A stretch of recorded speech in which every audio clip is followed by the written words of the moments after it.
నీ భజన తప్పను గాని బ్రతికినన్నాళ్ళు నీ భజన తప్పను గాని మరణకాలమందు మరతునేమో ఆవేల యమదూతలాగ్రహంబున వచ్చి ప్రాణముల్ పెకలించి పట్టునప్పుడు కఫవాత పైత్యముల్ కప్పగా ప్రభచేత కంపముద్భవమంది కష్టపడుచు నా జిహ్వతో నిన్ను నారాయణాయించు నా జిహ్వతో నిన్ను నారాయణాయించు పిలుతునో శ్రమ చేత పిలువలేనో నాటికిప్పుడే చేసెద నీ నామస్మరణ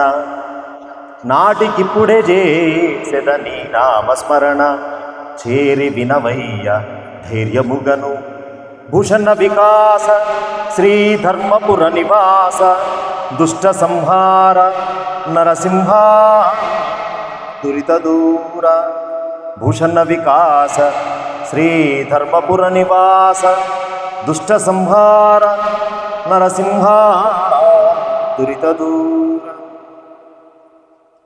తతశ్చ ద్వాదశే మాసే చైత్రే నవమికే తిథౌ ప్రోద్యమానే జగన్నాథం సర్వలోక నమస్కృతం కౌసల్యా అజనయత్ రామం పుత్రవైక్ష్వాకునందనం. సభాయనమ. పరమ పవిత్రమైన సీతారామచంద్ర స్వామి యొక్క దివ్య సన్నిధానం పరమ భాగవతోత్తములైనటువంటి మీ అందరి యొక్క ఆమోద సౌజన్యంతో నిర్వహింపబడుతూ ఉన్నటువంటి వసంత నవరాత్రి ఉత్సవంలో సందర్భంగా స్వామివారి యొక్క దివ్యమైన కళ్యాణ పరంపర శ్రీకారంగా ఈ రోజు నుంచి స్వామి కళ్యాణ వేడుకలు, రేపు స్వామి యొక్క అఖండమైన అద్భుతమైన వైభవపేతమైనటువంటి కళ్యాణాన్ని ప్రత్యక్షంగా మనం చూడబోతూ ఉన్నాం. రామావతారం భగవంతుని యొక్క అవతారాలలో చాలా విశేషమైనటువంటి అవతారం. యదా యదా హి ధర్మస్య గ్లానిర్భవతి భారత అభ్యుత్థానమధర్మస్య తదా ఆత్మానం సృజామ్యహం పరిత్రాణాయ సాధూనాం వినాశాయ చ దుష్కృతాం ధర్మ సంస్థాపనార్థాయ సంభవామి యుగే యుగే. పరమాత్మ ఈ లోకానికి ఎందుకోసం వస్తాను అనేటువంటి విషయం స్వామి స్పష్టంగా మనకు తెలియజేసి ఉన్నారు. దాంట్లో 3 ప్రయోజనాలు, 3 కారణాలు. బాగా ఆలోచిస్తే 3 కూడా లేవు, 2 కనబడుతూ ఉన్నాయి. మొదటిది పరిత్రాణాయ సాధూన, రెండవది వినాశాయ చ దుష్కృతాం. ఈ 2 చేస్తే ఆటోమేటిక్గా ధర్మ సంస్థాపన జరగనేతుంది. కాబట్టి ప్రధానమైనటువంటివి 3 అని చెబుతూ ఉన్నా ధర్మ సంస్థాపనలో భాగమే 2. ఒకటి, తాను ఉన్నాను అని విశ్వసించినటువంటి భక్తులను రక్షించడం ప్రధాన కర్తవ్యం. 2, తాను సృష్టించినటువంటి ఈ విశ్వంలో ఉండేటువంటి క్రమశిక్షణ, అదే ధర్మం. ఎవడైతే తప్పుతున్నాడో వాడిని మళ్ళీ విశ్వ శ్రేయస్సు కోసం, మళ్ళీ ధర్మ మార్గంలో నడిపించడం కోసం, వాడిని శిక్షించైనా ధర్మాన్ని నిలబెట్టడం కోసం స్వామి వస్తానని చెప్పినట్టుగా, రెండవది వినాశాయ చ దుష్కృతాం, దుర్మార్గులని శిక్షించడం. కొన్ని తలుపులు తడితే తెరుచుకుంటాయి, కొన్ని తలుపులు తంతే తెరుచుకుంటాయి. అట్లాగే తలుపులు తెరుచుకోవడమే ముఖ్యం. కాబట్టి ధర్మ సంస్థాపన చేయాలంటే 2 రకాలు, ఒకటి శిక్షణ, ఒకటి శిక్ష. ధర్మం కోసం చేసే హింసే కాదు అన్నది శాస్త్రం. బాగా ఆలోచిస్తే అహింసా పరమో ధర్మ సనాతన ధర్మం చెబుతున్న అంశమే. కానీ అహింసే పరమధర్మం అయితే ఏ భగవంతుడి చేతిలో ఆయుధం కూడా ఉండకూడదు. ఏ దేవీ దేవతల యొక్క రూపం చూసినా మనకు ఆయుధం సుస్పష్టంగా కనబడుతూ ఉన్నది. ఆయుధం ఎందుకోసం పట్టాలి? అంటే స్వార్థం కోసం ఈ విశ్వమంతా నా చేతిలో ఉండాలి, నేనే భగవంతుణ్ణి అని చెప్పి ప్రకటించుకొని సమస్తమైన విశ్వాన్నంతా కూడా అల్లకల్లోలం చేసినా పర్వాలేదు, నేనొక్కడిని బాగుండాలి, నా పేరు నిలబడాలి అని చెప్పేటువంటిది అది స్వార్థం. కాబట్టి ధర్మ సంస్థాపన కోసం అప్పుడప్పుడు ఆయుధంతో కూడా పని పడుతుంది. అట్లాగే త్రేతాయుగంలో నారాయణమూర్తి రావణాసుడి యొక్క సంహారం కోసం దేవతలంతా సాధుజనులు తపశ్శాలులంతా కూడా ప్రార్థన చేయగా తాను దశరథ పుత్రుడిగా ఈ లోకంలో అవతరించారు కౌసల్యాదేవి యొక్క గర్భంలో.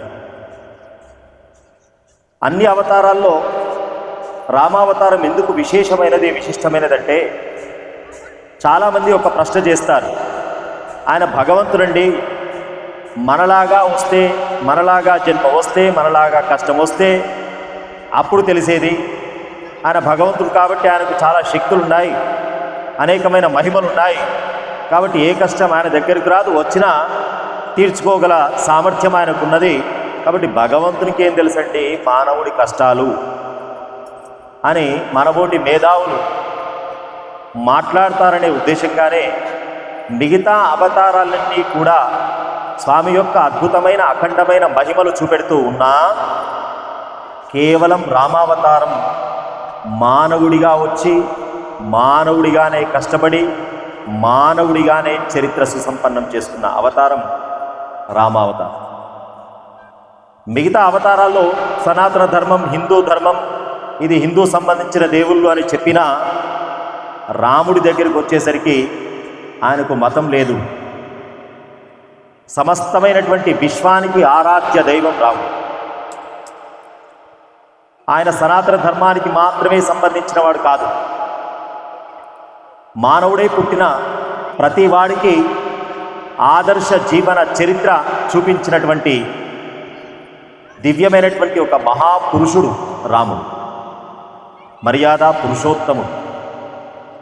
అందుకే కేవలం సనాతన ధర్మం ఆచరించేటువంటి భరత భూమిలోనే కాదు రాముడి యొక్క వైభవం.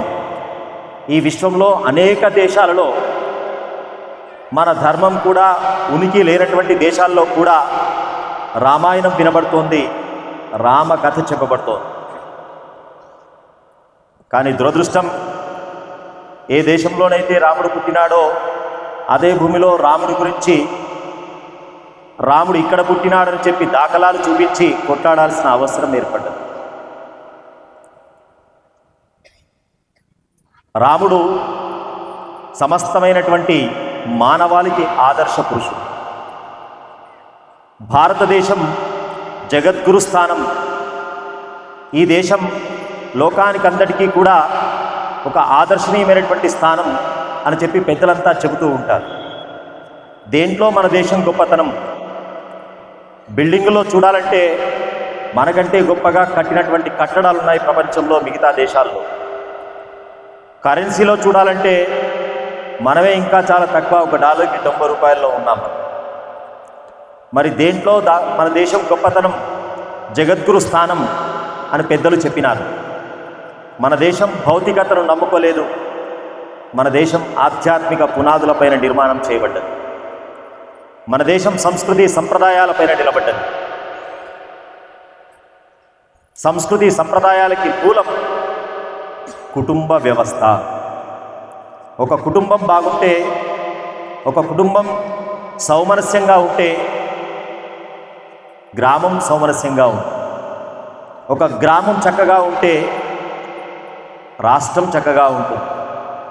కాబట్టి విశ్వానికి మూలం కుటుంబం. అందుకే సనాతన ధర్మం, ఈ భారతదేశం నిలబడ్డది అంటే కుటుంబ వ్యవస్థ పైన. మిగతా ఏ దేశాల్లో కూడా అన్నాదమ్ముల అనుబంధం కావచ్చు, భార్యాభర్తల బంధం కావచ్చు, ఇంత గొప్పగా ఇంత విశేషంగా మనం ఎక్కడా కూడా చూడం.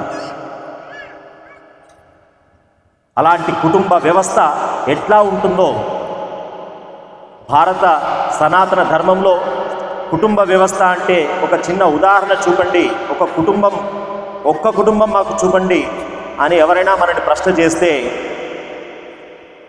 మా రాముడి కుటుంబం చూడండి, మా సనాతన ధర్మం, మా భారతదేశం యొక్క వైభవం ఏమిటో మీకు తెలుసు. ఏముందండి, త్రేతాయుగంలో ఒక కుటుంబ కథ, ద్వాపరయుగంలో ఒక కుటుంబ కథ మనం గమనించి ఉన్నాం చరిత్రలో. త్రేతాయుగంలో దశరథుని యొక్క కుటుంబం, ద్వాపరయుగానికి వచ్చేసరికి అన్నాదమ్ముల మధ్యలో కౌరవులు పాండవులు అని చెప్పి 2 కుటుంబ గాథలు. అంటే ఎట్లా ఉండాలి, ఎట్లా ఉండకూడదు, కుటుంబం అంటే ఎట్లా ఉండాలి, కుటుంబం అంటే ఎట్లా ఉండకూడదో చక్కని ఉదాహరణలతో చూపించింది మన చరిత్ర. ఇప్పటికీ కూడా కుటుంబ వ్యవస్థ అంటే అది భారతీయ సనాతన ధర్మంలో రాముల వారి యొక్క కథే. ఇంకా దానికి వేరే ఉదాహరణ చెప్పాల్సిన అవసరమే లేదు. మనందరికీ తెలుసు రామకథ. రాముడి పూజ ఎందుకు చేస్తున్నాం, రాముడి కథ ఎందుకు చెప్పుకుంటున్నాం?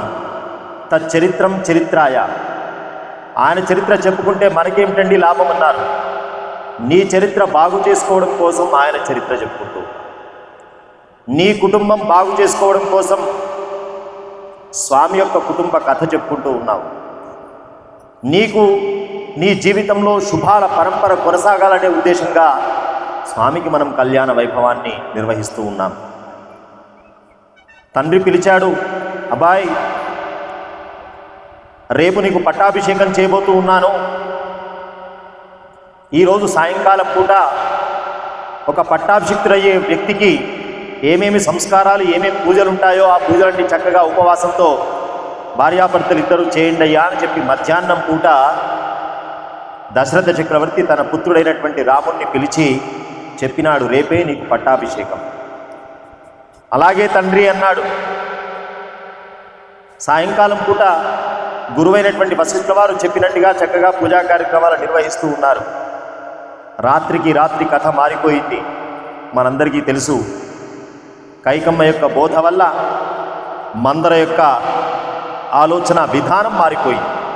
మందర యొక్క బోధ వల్ల కైకమ్మ యొక్క ఆలోచన విధానం మారిపోయింది. అంతవరకు రాముడి మీద అత్యంత విశేషమైన ప్రేమ కలిగినటువంటి పాత్ర కైకమ్మది. మందర వచ్చి రాముడికి పట్టాభిషేకం చేస్తున్నాడు అంటే చాలా సంతోషపడ్డది. ఇంత సంతోషకరమైన వార్త నాకు చెప్పినావు మందర, నీకేమివ్వాలి అన్నది. అలాంటి రామచంద్రమూర్తి వారి పైన అంత గొప్పనైనటువంటి భావం కలిగినటువంటి కైకమ్మ కూడా మందర యొక్క బోధ వల్ల మారిపోయి చివరికి రాముణ్ణి అడవికి పంపించే ప్రయత్నం మొదలుపెట్టింది.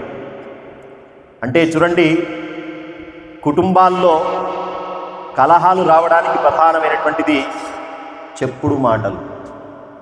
ఈ కథ అందరికీ తెలుసు కావచ్చు.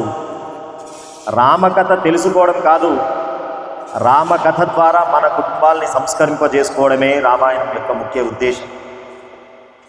ఎంతటి గొప్ప ఉన్నతమైన మనస్సు కలిగినా, భావజాలం కలిగినా చెప్పుడు మాటల ద్వారా నిజ నిర్ధారణ చేసుకోకుండా ఉన్నట్టయితే ఆ వ్యవస్థ ఎట్లా కుప్పకూలుతుందో ఈ పాత్ర మనకు చూపెడుతుంది. దశరథుని మార్చేసింది, 2 వరాలు ముందట పెట్టింది. నాకు మాట ఇస్తా అన్నావు. ఒకానొక సందర్భంలో దశరథుడు కైకమ్మని యుద్ధానికి తీసుకువెళ్ళాడు. చాలామంది ఏమంటారు, సనాతన ధర్మంలో స్త్రీలను ఒక వరకే పరిమితం చేసినారు. ఎవరికి ఏ రంగంలో ప్రావీణ్యత ఉన్నదో ఆ రంగంలో వాళ్ళని ముందుకు తీసుకువెళ్ళింది సనాతన ధర్మం. ప్రతి మూల మంత్రం, అసలు విద్యకు అధిష్టాన దైవమే సరస్వతీదేవి. మంత్రాలకి మూలమైన మంత్రమే గాయత్రి మంత్రం. ఎక్కడా దేన్ని తక్కువ చేయలేదు. మనలో విభేదాలు సృష్టించడానికి చరిత్రను వక్రీకరించి మనలో విషబీజాలు నాటినటువంటి పరిస్థితి. ఎవరికి ఏ రంగం మీద ఆసక్తి ఉంటే ఆ రంగంలో ముందుకు తీసుకువెళ్ళినారు. కృష్ణ పరమాత్మ సత్యభామను యుద్ధానికి తీసుకువెళ్ళలేదా? దశరథుడు కైకం తీసుకువెళ్ళాడు యుద్ధభూమికి. అక్కడ కైకమ్మ ఆ రోజు యుద్ధభూమిలో దశరథుణ్ణి కాపాడింది. రథాన్ని పక్కకు తిప్పింది. శత్రువుల ఆయుధం తన భర్త మీద పడకుండా ప్రాణాలను కాపాడింది. అంత గొప్ప నైపుణ్యం కలిగినది కైక. ఆ రోజు కైకమ్మను తీసుకువెళ్ళడమే దశరథుడికి ప్రాణాలు నిలబెట్టుకునే అవకాశం దొరికింది. అప్పుడు దశరథుడు అన్నాడట, కైక, ఈరోజు నువ్వు 2 సహాయాలు చేసినావు కాబట్టి నీకు 2 వరాలు ఇద్దామనుకుంటూ ఉన్నాను అంటే అప్పుడు అన్నది కైకమ్మ, ఇప్పుడేం అవసరం లేదండి, అవసరం ఉన్నప్పుడు కోరుకుంటానులే అని. ఎప్పుడు కానీ అప్పుడే తీర్చేస్తే ఓ పని అయిపోయేది. కొన్ని వరాలు పెండింగ్లో పెడితే ఎక్కడి దాకా కథ ఉంటుందో అర్థం చేసుకోండి. అవసరం ఉన్నప్పుడు చూస్తానులే, అవసరం ఉన్నప్పుడు తీసుకుంటానులే. ఇప్పుడు ఏం అవసరం ఉన్నది? చక్కగా సుఖానికి భోగభాగ్యాలన్నిటి కూడా మీరు ఏదంటే అది ఇస్తున్నారు కదా. ఆ 2 వరాలు కూడా ఎప్పుడో మర్చిపోయింది. కానీ మందర గుర్తు పెట్టుకున్నది, నీకు మీ ఆయన ఇస్తా అన్న వరాలు ఇప్పుడు కోరుకో. కుటుంబంలో ఎవరిని దగ్గరికి తీయాలి, ఎవరిని ఎంతవరకు మన కుటుంబ వ్యవస్థలో దగ్గరికి తీయాలి, మందరను నెత్తి మీద పెట్టుకొని కుటుంబ వ్యవస్థలో ఒక మహారాణి స్థానంలో ఉండి దశరథుని ప్రాణాలు నిలబెట్టినటువంటి యుద్ధ నీతి కలిగినటువంటి కైక చెప్పుడు మాటల వల్ల మారిపోయింది. కాబట్టి వ్యవస్థ లోపల ఎవరిని ఎంతవరకు దగ్గర తీయాలనేది కూడా మనం ఆలోచన చేస్తూ ఉండాలి. ఇష్టం వచ్చినట్టుగా మాటలు నమ్మకూడదు అని ఈ పాత్ర తెలియజేస్తూ ఉంది. దశరథుడు రాముడికి పట్టాభిషేకం ఈ వార్త కైకకు తెలుసో తెలియదో అని చెప్పి సంతోషం పంచుకుందామని కైక దగ్గరికి వచ్చాడు. అప్పటికే అలిగి కూర్చున్నది ఇల్లాలు. సంతోషంలో ఉన్న దశరథుడు ఏం వరం కావాలి అన్నాడు. నాకు కొత్తగా ఏం అవసరం లేదు, ఇస్తానదే ఇవ్వు. ఇస్తా అన్నటువంటి 2 ఇవ్వవయ్యా ఇప్పుడు. సరే తప్పకుండా ఇస్తాను, కోరుకో అన్నాడు. మొదటి వరం, రాముడు 14 ఏళ్ళు మునివేషంతో అడవికి వెళ్ళాలి. అప్పటికే కుప్పగొలినాడు దశరథుడు, కింద పడిపోయినాడు. రెండవ వరం, ఆ 14 ఏళ్ళు నా కొడుకైన భరతుడు రాజ్య పరిపాలన చేయాలి. ఈ 2 వరాలు. రాముణ్ణి పిలిచారు. ఎవరు పిలిచింది? కైకనే పిలిచింది. ఆయన చెప్పలేని పరిస్థితిలో ఉన్నాడు. అబ్బాయిని పిలిపించండి, ఇది తండ్రి యొక్క ఆజ్ఞ, నేను చెప్తానని పిలిపించింది. బాగా ఆలోచించండి. కైకమ్మ 2 వరాలు కోరితే ఇస్తా అన్నాడు, బాగానే ఉంది. ఏ అమ్మా, ఈ సమయంలో కోరుతావా? ఈ వరాలు నేను ఇవ్వను, నువ్వేం చేసుకుంటావో చేసుకో. నా రాముడికి పట్టాభిషేకం చేద్దామనుకున్నాను, ఉంటే ఉండు, లేకుంటే పో మీ ఇంటికి. రాముడి మీద అత్యంత విశేషమైన ప్రేమ ఉన్నటువంటి దశరథుడి మాట మాట్లాడలేడా? చక్రవర్తి స్థానంలో ఉన్నవాడు, న్యాయ అన్యాయ తీర్పులు చెప్పేటువంటి మహానుభావుడు ఒక స్త్రీకి లోబడినాడా? కామానికి లోబడి కాదు, సత్యానికి గట్టుబడ్డాడు దశరథుడు. ఆడిన మాట అది తన భార్యతోనా, పక్కింటి వాళ్ళతోనా, ఇంట్లోగా, బయటనా ఒక మాట అన్నావంటే దిక్కుమాల ప్రామిసర్ నోట్లకే దిక్కు లేదు. కోట్ల చుట్టూ తిరుగుతూ ఉన్నారు. ఈ ధర్మం సత్యం పైన ఆధారపడి ఉన్నది. ఒక మాట, ఆ మాట కోసం తన ప్రాణంగా చూసుకున్నటువంటి రాముణ్ణి కూడా వదిలిపెట్టడానికి సిద్ధపడ్డటువంటి చరిత్ర దశరథుడు. కాబట్టి నష్టం వస్తుంది, లాభం వస్తుంది. చరిత్రలో నిలబడాలి అంటే ఇవాళ రేపు స్వార్థం కోసం ఎన్ని అబద్ధాలైనా ఆడి మన స్వార్థం మనం నెరవేర్చుకోవాలనేటువంటి స్థితిలో దశరథుని చరిత్ర చెబుతూ ఉన్నది. సత్యం కోసం తన ప్రాణమైన రాముని కూడా వదిలిపెట్టుకోవడానికి సిద్ధపడ్డాడు. రాత్రి పిలిచారు రాముణ్ణి. కైక చెప్పింది, దశరథుడు చెప్పలేకపోతూ ఉన్నాడు. ఇది మీ నాన్న ఆజ్ఞ అని చెప్పింది ఆవిడ. అమ్మా చెప్పండి, మా నాయన చెప్తే ఏమిటి, మీరు చెప్తే ఏమిటి, నేను కాదంటానా? ఆయన సమక్షంలోనే కదా. ఏం లేదయ్యా, 14 ఏళ్ళు నువ్వు మునివేషంతో అడవికి వెళ్ళాలి. ఇది మొదటిది. అయ్యో దీనికేనా అమ్మా? తప్పకుండా అని చెప్పి దశరథుని ఎదుటే ఈ డిస్కషన్ జరుగుతున్నదంటే దశరథుని ఆమోదం ఉన్నట్టుగానే భావన చేసి తాను అడవికి వెళ్ళడానికి సిద్ధపడ్డాడు రామయ్య. రేపు నీకు పట్టాభిషేకం అని తండ్రి పిలిచినప్పుడు ముఖంలో ఎలాంటి చిరునవ్వు ఉన్నదో, ఎలాంటి ఆనందం ఉన్నదో నీకు కాదయ్యా పట్టాభిషేకం, నీ తమ్మునికి నువ్వు రాజ్యం వదిలిపెట్టి వెళ్ళిపోవాలి అనేటువంటి మాట చెప్పినా ఆ ముఖములో ఎటువంటి తేడా లేదు. ఇది నేర్చుకోగలగాలి మనిషి అయిన తర్వాత. Stable minded. సుఖం వచ్చినప్పుడు ఎగరడం, దుఃఖం వచ్చినప్పుడు అయ్యో అని చెప్పి డీలా పడడం కాదు. సుఖమైనా దుఃఖమైనా లాభమైనా నష్టమైనా పరిస్థితులు జీవితంలో ఎట్లా ఉన్నా మనిషి స్థిరత్వంగా ఉండేటువంటి మానసిక విధానం, ఆలోచన విధానం, ఇది రాముడి యొక్క పాత్ర. అదే చిరునవ్వు. నేటి సమాజంలో అదే తండ్రి పాత్రలో ఒక వ్యక్తి ఉండి 2 కొడుకులుంటే, అరే నీకు జాగ మొత్తం రిజిస్ట్రేషన్ ఇద్దాం అని పిలిచి మొత్తం పేపర్లన్నీ రెడీ చేసుకోరా, మళ్ళీ రాత్రి పిలిచి అరే నీకు కాదు మీ తమ్మునికి ఇద్దాం అనుకుంటున్నా అంటే తెల్లవారి పేపర్లో ఏం న్యూస్ వస్తుంది? కొడుకు చేతిలో చూడట్లేదా మనం? తండ్రి మాట అది ఫైనల్ జడ్జిమెంట్ కొడుకుకి. చాలామంది కొడుకుగా పుట్టిన తర్వాత హక్కుల గురించి మాట్లాడుతూ ఉంటారు. నాకెందుకు ఆస్తి, నాకెందుకు జాగి. హక్కుల గురించి మాట్లాడినప్పుడు బాధ్యతల గురించి మాట్లాడుకోవా? బాధ్యత లేదా నీకు? ఏం బాధ్యత? పుట్టగానే 3 బాధ్యతలు చెప్పింది శాస్త్రం. జీవతో వాక్యకరణ, ప్రత్యబ్దం భూరి భోజన, గయాయా పిండదానాచ త్రివిపుత్రస్య పుత్రత. మొదటి బాధ్యత, నువ్వు కొడుకై పుట్టావు, ఎవడు చెప్పాల్సిన అవసరం లేదు. శాస్త్ర ఇది శాస్త్ర, అమెండ్మెంట్ శాస్త్రం ఇది. జీవతో వాక్యకరణ, బతికున్నంత వరకు తండ్రి మాట పాటించవలసిందే. ఎవడు చెప్పాల్సిన అవసరం లేదు. నువ్వు కొడుకుగా పుట్టినావు, పాటించాల్సిందే. అది తప్ప ఉప్ప నీకు సంబంధించిన అంశం కాదు. చేయమన్నాడు చేయి. తప్పొప్పులు తండ్రికి సంబంధించినటువంటి అంశం.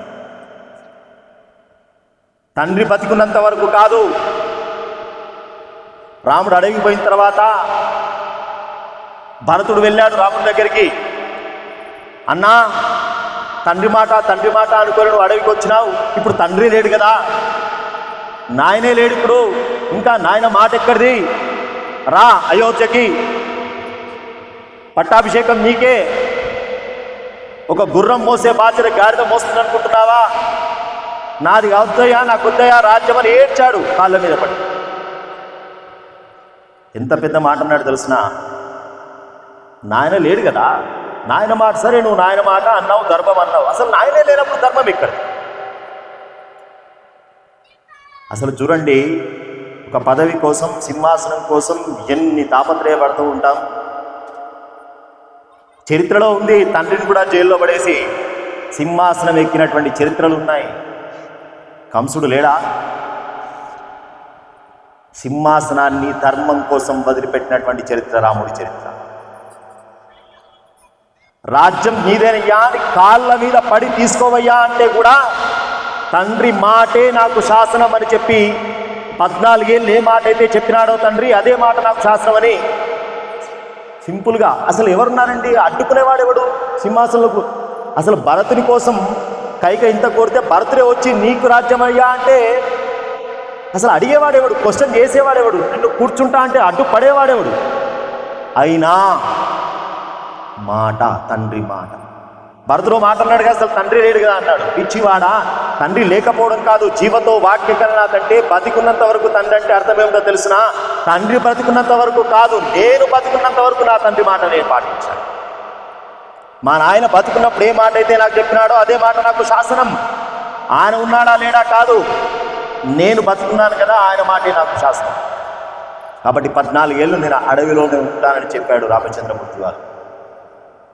చూడండి, ఇది రాముడి యొక్క పాత్ర, ఉదాత్తమైన పాత్ర, ఉన్నతమైన పాత్ర.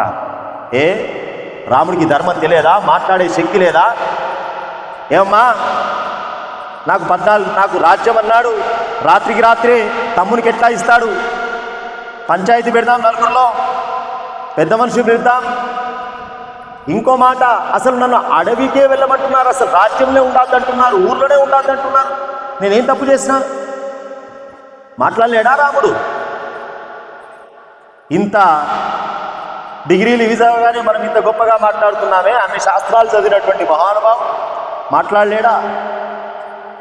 తండ్రి మాట శాసనంగా భావించి అడుగు బయటపెట్టినటువంటి చరిత్ర రాముడి యొక్క చరిత్ర.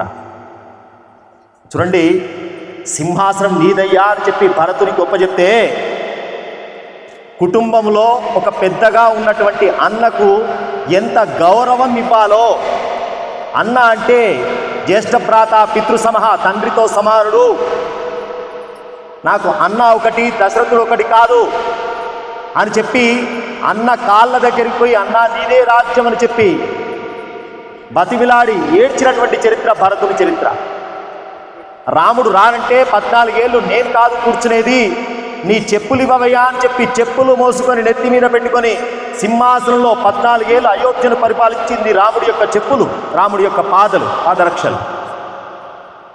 అంత గొప్పనైనటువంటి త్యాగం కుటుంబంలో ఏ సోదరుడైనా చేయగలడా? కుటుంబ వ్యవస్థ అంటే అన్నాదమ్ముల మధ్య ఉండేటువంటి అనుబంధం అంత గొప్పగా ఉండాలి. తమ్ముడు భరతుడిగా ఉండవచ్చుగాక, అన్నలు కూడా రాముడిలాగా ఉండాలి. తమ్ముడు గౌరవం ఇచ్చేవాడు అయి ఉండవచ్చు, కానీ అన్న కూడా నా తమ్ముడు అంటే వాడి కష్టం నా కష్టం అని భావన చేసే రాముడిలాగా ఉండాలి చరిత్రలో ఒకట. అది భరతుని యొక్క చరిత్ర. చూడండి, రాముడు అడవికి వెళ్దామని నిర్ణయించుకొని పెళ్ళయింది కాబట్టి సీతమ్మ దగ్గరికి వచ్చాడు. అమ్మా, 14 ఏళ్ళు అడవికి వెళ్ళాల్సిన సందర్భం ఏర్పడ్డది కాబట్టి 14 ఏళ్ళు మీ పుట్టింటికి లేదా అయోధ్యలో చక్కగా ఉండవమ్మా, 14 ఏళ్ళు చక్కగా వనవాసం చేసి వస్తాను అని చెప్పి రామమూర్తి వనవాసానికి సీతమ్మను తీసుకువెళ్ళడం ఇష్టం లేక మాట్లాడితే సీతమ్మ పోటీ పడ్డది, కొట్లాడింది. ఏమయ్యా, నువ్వు అడవిలో ఉంటే నేను అయోధ్యలో సుఖంగా ఉండాలా? నేను వస్తాను అన్న. రామచంద్రమూర్తి వారికి తీసుకువెళ్ళడం ఇష్టం లేదు. ఆయన అన్నారు, అమ్మా, అడవి అంటే ఏమనుకుంటున్నావు? ఏమైనా అయోధ్యలో ఉండే తోటలు అనుకుంటున్నావా? పులులుంటాయి, సింహాలుంటాయి, చాలా కష్టం సుమా అన్నాడు భయపెట్టడానికి. భయపెడితేనైనా ఉంటుందేమో ఇంట్లో అని. ఆ తల్లి అన్నది, పురుష సింహమైన నువ్వు పక్కన ఉంటే ఏ సింహం నన్ను ఏం చేస్తుందయ్యా? ఈ మాట అన్న తర్వాత కొంచెం మేల్ జెండర్ పురుషుడికి, పురుష సింహమైన నువ్వు నా పక్కన ఉంటే ఏ సింహం నన్ను ఏం చేస్తుందయ్యా? అయినా రాముడు ఇంకో మాట ఎత్తాడు, ఎట్టి పరిస్థితులు ఎందుకోసం ఆ కష్టం ఏదో నేను ఒక్కని పడతాను, ఎందుకు అనవసరంగా ఇల్లాన్ని తీసుకువెళ్ళి కష్టపెట్టడం అనే ఉద్దేశంగా విశాలమైనటువంటి మనస్సుతో ఒక పెద్ద మాట అన్నాడు రామచంద్రమూర్తి వారు. భర్తగా ఆజ్ఞాపిస్తున్నాను, ఇక్కడే ఉంది. భర్తగా ఆజ్ఞాపిస్తున్నానంటే ఆ కాలంలో కొంచెం భర్త మాట వినే రకం ఉండేది కాబట్టి భర్తగా ఆజ్ఞాపిస్తున్నాను, ఇక్కడే ఉండాలి అన్న. చూడండి, భార్యాభర్తల మధ్యలో గొడవ జరుగుతున్నది ఇంట్లో. దేనికోసం జరుగుతుంది? అక్షయ తృతీయ నాడు డైమండ్ నెక్లెస్ల గురించి కాదు ఇది. దేనికోసం జరుగుతాం? ధర్మం. కష్టంలో నీతో పాటు పాలు పంచుకుంటానయ్యా, నన్ను ఎట్లా వదిలిపెడతావు? నువ్వు ఒక్కనివి అడవిలో కష్టపడుతూ ఉంటే నేను అయోధ్యలో ఉండాలా? దేనికోసం గొడవ పడతా ఉంది సీతమ్మ? భర్తగా ఆజ్ఞాపిస్తున్నాను, ఇక్కడే ఉండాలన్నాడు. తీసుకువెళ్ళడం ఇష్టం లేనటువంటి రామయ్య. అప్పుడు సీతమ్మ అన్నది, భర్తవా? నువ్వు నాకు భర్త ఎప్పుడైనావయ్యా? ఎంత పెద్ద మాట. మన ఇద్దరం పెళ్లి చేసుకున్నాం కదా, పెళ్లి చేసుకున్నామా? ఏమని పెళ్లి చేసుకున్నామయ్యా? అదేమిటమ్మా, అందరి ముందట ప్రతిజ్ఞ చేసి అగ్ని సాక్షిగా పంచభూతాల సాక్షిగా పెళ్లి చేసుకున్నాం కదా, ఒక్కసారి చెప్పు స్వామి ఆ ప్రతిజ్ఞ ఏమిటో. ధర్మేచ అర్థేచ కామేచ త్వయాయేష నాతి చరితవ్యా. ఏమన్నారు మీరు? నాతి చరామి. అమ్మాయిని ఒప్పచెప్పేటప్పుడు కన్యాదాత, అయ్యా మా అమ్మాయిని ఒప్పచెప్తున్నాను, నాకు ప్రతిజ్ఞ చేయవయ్యా, ధర్మం యందు అర్థం యందు కామం యందు ఈ అమ్మాయితోనే ఉండాలి అంటే అబ్బాయి చెప్తాడు, నాతి చరామి. ఇది మన పెళ్ళిలో కూడా జరుగుతూ ఉన్నదే. అసలు మన పెళ్ళి ఎక్కడిది? రాముడి పెళ్ళి ఎట్లా జరిగిందో మన పెళ్ళి కూడా అట్లా చేసుకుంటా ఉన్నాం. నాతి చరామి. నాతి చరామి అంటే అర్థం ఏమిటండి? నేను అతిక్రమించి చరించను. ధర్మ విషయం కానీ, అర్థ విషయం కానీ, కామం అంటే సుఖ విషయం కానీ ఏది వచ్చినా ఈ అమ్మాయితోటే ఉంటాను. చెప్పండి స్వామి, రాముడు అంటే ధర్మం అంటారు కదా, అందరికి ధర్మాలు చెప్తావు కదా, ఇప్పుడు నాకు ధర్మం చెప్పు. భర్త అడవిలో ఉంటే భార్య అయోధ్యలో ఉండడం ధర్మమా? చెప్పవయ్యా, అందరికి ధర్మాలు చెప్తావు కదా. ఇంకో పెద్ద మాట అన్నదండి, కింత్వా మన్యత వైదేహ పితామే మిథిలాధిప రామ జామాతరం ప్రాప్య స్త్రీయం పురుష విగ్రహం. ఎంత గొప్ప మాట అన్నదో తెలుసునా?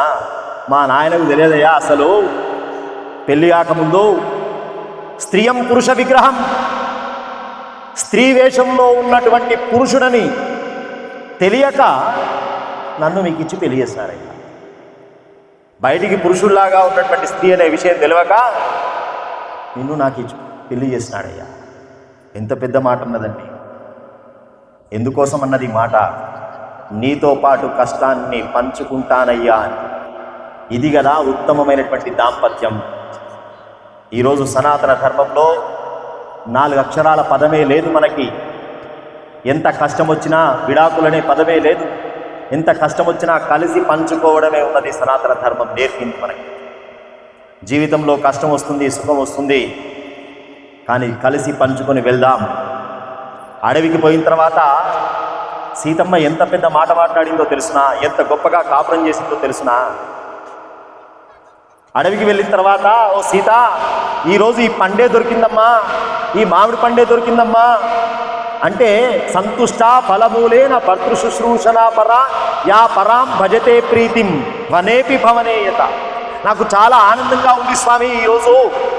ఎందుకంటే అయోధ్యలో ఉంటే ఆ పరిచారికా స్త్రీలు, సేవకురాళ్ళు ఇదిగో సీత, ఇదిగో సీత అని చెప్పి ఆ పండ్లు భోజనాలు తీసుకువచ్చి ఇచ్చేవాళ్ళు. కానీ ఈరోజు ఎంత ప్రేమతో మీరే స్వయంగా నా కోసం, మా సీతకి మామిడి పండు అంటే ఇష్టం, ఇక్కడ ఇస్తున్నది పండా, భోజనమా, షడ్రుచులతో కూడినటువంటి భోజనమా కాదు, ప్రేమ. ఎంత గొప్పనైనటువంటి ఏకాంతం. నిజంగా చెప్పాలంటే అయోధ్యలో ఉన్నదానికంటే నేను వనవాసంలోనే చాలా సుఖంగా ఉన్నాను అన్నది సీతమ్మ. కారణం, అయోధ్యలో ఉంటే నీ రాజకార్యాలు నీవేనా, నేనేమో అంతఃపురమేనా. ఎప్పుడు నువ్వు కూడా అందరిలాగా నాకు అపార్ట్మెంట్ ఇవ్వడమే. కానీ ఇక్కడ నిన్ను అడిగేవాడు లేడు, నన్ను పట్టించుకునేవాడు లేడు, మరిద్దరం తప్ప. ఇంత ఆనందకరమైన ఏకాంత సమయం ఏ భార్యాభర్తలకి దొరుకుతుంది? ఈరోజు నువ్వు తెచ్చినటువంటి మామిడి పండు నాకు చాలా ఆనందమయ్యా. అక్కడ ఉంటే సీత ఇదిగో, సీత ఇదిగో అని చెప్పి సేవకురాలు తీసుకొస్తారు. కానీ ఈరోజు మా ఆయన హైదరాబాద్ పోయినాడు, మా ఆవిడకి ఇది ఇష్టం అని చెప్పి చార్మినార్ దగ్గర పోయి ఇచ్చిన తీసుకువచ్చింది 10 రూపాయలదైనా ఎంత ఆనందం ఉంటుంది. ప్రేమ. భార్యాభర్తల మధ్యలో ఉండే బంధం భౌతికతతో ముడిపడ్డది కాదు, మనస్సుతో ముడిపడ్డది. అరణ్యంలో కూడా అయోధ్యలో ఉన్నటువంటి ఎంత ఆనందంగా ఉన్నదో అంతకంటే ఆనందం ఇక్కడ ఉన్నదయ్యా అని చెప్పి అనుభవించినటువంటి ఇల్లాలు సీతమ్మ. అందుకే సీతారాముల దాంపత్యం ఈరోజు పెళ్లి చేస్తున్నామంటే అర్థం ఏమిటో తెలుసిన? ఆయనకి ఎప్పుడో తలవాలు పడ్డాయి, వాళ్ళ చరిత్ర ఎప్పుడో అయిపోయింది. కానీ మన చరిత్ర మనం బాగుపరుచుకోవడానికి, మన కుటుంబ వ్యవస్థ మనం స్థిరత్వం చేసుకోవడానికి, అది ప్రతి సంవత్సరం సీతారాముల యొక్క కళ్యాణం మనం నిర్వహిస్తున్నటువంటి సందర్భంలో ముఖ్య ఉద్దేశం. అలాంటి చరిత్ర, రాముడి యొక్క చరిత్ర చెప్పుకుంటూ పోతే స్వామి యొక్క చరిత్ర అనంతం. స్వామి యొక్క దివ్యమైనటువంటి వసంత నవరాత్రి ఉత్సవ సమయం తర్వాత కార్యక్రమం ఉంది. పెద్దలు శంకరయ్య గారు, అదేవిధంగా ఇక్కడ ఉండేటువంటి భక్త బృందం అంతా కూడా స్వామి గురించి 4 మాటలు చెప్పండి గురుగారు అని చెప్పి చాలా ప్రేమతో ఇక్కడికి ఆహ్వానించినందుకు చాలా సంతోషం. ఇక్కడ సాక్షాత్తు రామచంద్రమూర్తి వారు రావాలని సంకల్పం చేసి వచ్చి కూర్చున్నారు. ఆయన సంకల్పం చేస్తేనే జరుగుతుంది, ఎవరు మనం చేస్తే జరగదు. మన సంకల్పాలు ఎప్పుడు ఉండవు. మనం కాశీకి టికెట్ బుక్ చేసుకున్నా ఆయన అపాయింట్మెంట్ ఉంటేనే కాశీలో అడుగు పెడతాం. లేకుంటే టికెట్ బుక్ అయిన రోజే ఏదో జరిగిపోయి ఆయన మన ఒక్కలమే ఆగిపోతుంది. ఎందుకు? అపాయింట్మెంట్ ఆయన ఇవ్వాలి, కానీ మనం పట్టుకున్నది కాదు. ఇక్కడ రాముల వారు వచ్చి ఉన్నారు. అలాంటి రాముడికి జగత్ కళ్యాణమూర్తి. మన దగ్గరికి రాముడు వచ్చినప్పుడు ఆ రాముడిని మనం ఎట్లా చూసుకోవాలా? మన ఇంటికి అతిథి వస్తే మర్యాద చేస్తామా? చేయం. మరి మన ప్రాంతానికి రాముల వారు వచ్చినప్పుడు ఆయన వైభవం ఎంత గొప్పగా మనం చూపెట్టుకోగలగాలి. జీవితంలో భగవంతుడు ఇచ్చింది భగవంతునికి ఇస్తూ ఉన్నాం. మనం కొత్తగా మనం సృష్టించింది ఏం లేదు. ఆయనది ఆయనకి ఇవ్వడానికే మనకి ఏడుకుంటాం. బాగా ఆలోచించండి. ఇదంతా ఈ ప్రపంచంలో ప్రతి వస్తువు కూడా భగవంతుని యొక్క సృష్టి. సనాతన ధర్మం నేర్పుతున్నది చెట్టును మొక్కడం, పుట్టను మొక్కడం పిచ్చివాళ్ళు కాదు, మూఢత్వం కాదు. మేము ప్రకృతి పట్ల కృతజ్ఞతా స్వభావం కలిగినటువంటి గొప్ప విశాలమైన భావం కలిగిన సంస్కృతి మాది. చెట్టు లేకుంటే నీ బతుకు లేదు, పుట్ట లేకుంటే నీ బతుకు లేదు, నది లేకుంటే నీ బతుకు లేదు. మా బతుకునిచ్చి మమ్మల్ని కాపాడుతున్నది కాబట్టి దాన్ని ఒక దివ్యమైన భావంతో, ఒక దేవతా భావంతో, పూజ అంటే nothing but respect, to give honour, ఒక గౌరవం. దేవత అన్నప్పుడు దాన్ని ఒక ప్రత్యేకమైన పరిస్థితిలో మనం చూస్తాం. నదిని దేవత అంటే కాపాడుకోవాలి అనే ఉద్దేశంగా, ఆ పవిత్రం నదిని పవిత్రంగా ఉంచాలి, ఆ జలాన్ని కలుషితం చేయవద్దు, ఒక పవిత్రతను ఆపాదించడం, ప్రకృతిని కాపాడుకోవడమే ప్రకృతిని ఆరాధించడంలో ముఖ్యమైనటువంటి మూల సూత్రం. అలాంటిది ఇంత ఇచ్చినటువంటి స్వామికి యథోచితంగా భగవంతుడు ఆయనకు ఇస్తే మనం బ్యాంకులో పెట్టుబడి పెట్టినట్టే. కాబట్టి రామచంద్రమూర్తి వారు ఇక్కడ వచ్చి చేరినారంటే ఆయన ఆలయం, ఆయన వైభవం ఇంకా ఇంకా దినదినాభివృద్ధి జరగాలి. కాబట్టి మన ప్రాంతానికి స్వామి వచ్చినాడు కాబట్టి ఈ ప్రాంతాన్ని మనం అంతా అయోధ్యకు వెళ్ళే అవకాశం లేదు కాబట్టి స్వామి ఎక్కడ ఉంటే అదే అయోధ్య. అట్లా మనం తయారు చేద్దాం. భగవంతుడు ఇచ్చింది భగవంతునికి ఇవ్వడంలో మనం ఎంత ఇస్తే ఆయన అంత ఇస్తాడు. మళ్ళీ ఇంకా వైభవంగా ఇది ఒక అద్భుతమైన క్షేత్రంగా వచ్చే సంవత్సరానికి స్వామి యొక్క దివ్యమైనటువంటి మందిరం, భవ్యమైనటువంటి మందిరం ఇక్కడ స్థాపన జరగాలి. ఈ ప్రాంతమంతా కూడా, ఈ నగరమంతా, ఈ ప్రాంతమంతా కూడా అయోధ్య వాతావరణం. స్వామివారి యొక్క 9 రోజుల వసంత నవరాత్రి అంటే మనం మొత్తం పండుగ. రాముల వారి యొక్క ఉత్సవం అంటే ఊరు వాడ, స్త్రీ పురుష చిన్న ఏం భేదం లేదు, అందరూ కలిసి చేసుకునేటువంటి ఉత్సవం. కాబట్టి 9 రోజులు మన ఇల్లు ఇదే. అలా ఇంకా గొప్పగా వైభవంగా ఇక్కడ ఉత్సవాలు జరగాలని చెప్పి, దానికి అందరూ సమిష్టిగా, ఇది ఒక యజ్ఞం. సనాతన ధర్మం నిలబడాలి అంటే ఎవరో వచ్చి కాదు, మనమే ముందుకు వెళ్ళాలి.